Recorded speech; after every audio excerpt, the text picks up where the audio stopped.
I'm the type of guy who could be described in one word: boring, introverted.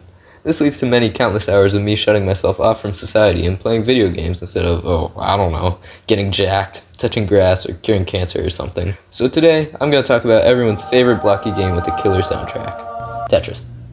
I'm talking about Tetris.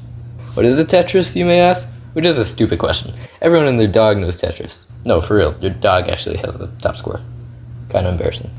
But for those that were literally born yesterday, allow me to educate.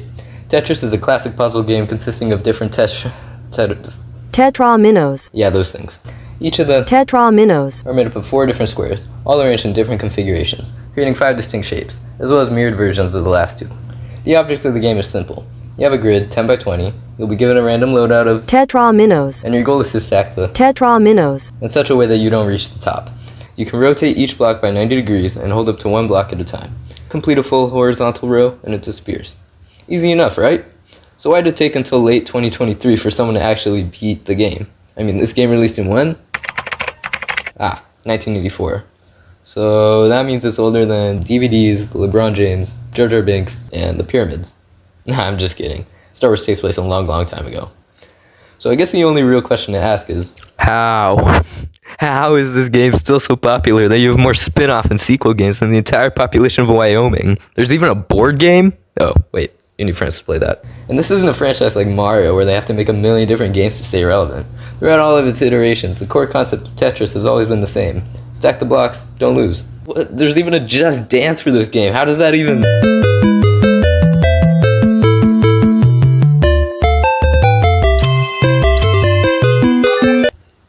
I mean, she said to keep the video school appropriate, but some things are beyond even my control. All this begs the question, why did it take us less time to land on the moon than to beat Tetris? Is there actually skill involved, or is it just dumb luck? If you're really good, is it possible to play Tetris forever?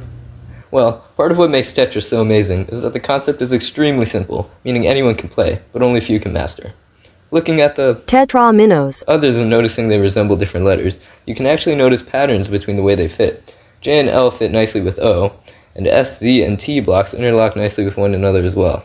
In order to play forever, we need to find a way to rearrange these shapes in a way that clears the whole entire board, guaranteeing we'll never reach the top. Remember at the beginning when I said that you're given a random loadout of Tetraminos? Well, hopefully attention spans are as short as they say, because that's not exactly true. At first glance, it seems like a random number generator, or rolling a die. All the options, and each result has an equal amount of probability every time you roll. But actually, it's like pulling different numbers out of a hat, but not putting them back until all the numbers are drawn. The order of the shapes will be random, but after you get one, the probability of getting all the other shapes increases, guaranteeing that you'll never get the same piece again, until after it's cycled through a round of 7. That's right, it's statistics. This determines that all blocks will be shuffled through every 7 turns. Using that, we'll need to find a way to configure all 7 blocks to clear the entire screen, no matter how many cycles it takes. When you open up the game, you'll get your random selection of blocks. Since it's all random, the order doesn't matter as long as you place all the blocks like this after the end of the first cycle. Now there are some alternate methods you could play for the first turn, but as long as you have this 4x2 area on the left and this 4x3 area on the right filled in, then you're good.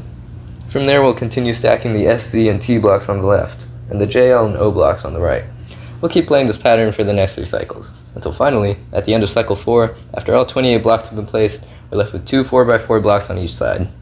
This is the pattern we need to play for the next 8 cycles. So when it's all said and done, at the end of cycle 12, we're left with 2 big 4x12 pillars on either side, or 3 4x4 groups. Cycle 13 is where we need to switch up the pattern in the middle and on the right side. Use the I and J blocks in the middle to start clearing lines, stack the O blocks on top of each other, and interlock the L blocks. This is what we'll do until the end of cycle 16. Now, we can clearly see that one pillar is taller than the other. So if we continue the current pattern, the left pillar will slowly but surely reach the top of the screen before the right side could catch up. That's why we need to flip the left and right patterns, placing the S, Z, and T blocks on the right side, and O and interlocking L blocks on the left. This way, the right side of the screen can catch up to the left pillar. And lo and behold, by the end of cycle 20, all the blocks fit perfectly with one another, giving us a fresh start and a perfect clear. And that's it. In just a simple 140 moves, you empty the entire board, giving you a fresh start. Meaning, yes, it is possible to play a game of Tetris forever. All you have to do is just keep playing this very specific moveset forever and ever and ever and ever and ever and ever. You know, I've been so caught up with, is it possible to play Tetris forever? I never thought to think about, would you want to play Tetris forever? Because Sometimes it's better to just go outside, sniff a flower, eat some dirt, touch a puppy, than to watch a whole bunch of virtual blocks pile up. Because in the end, I guess it's true what they say. Tetris is like life. All your successes will fade away, while all your mistakes pile up.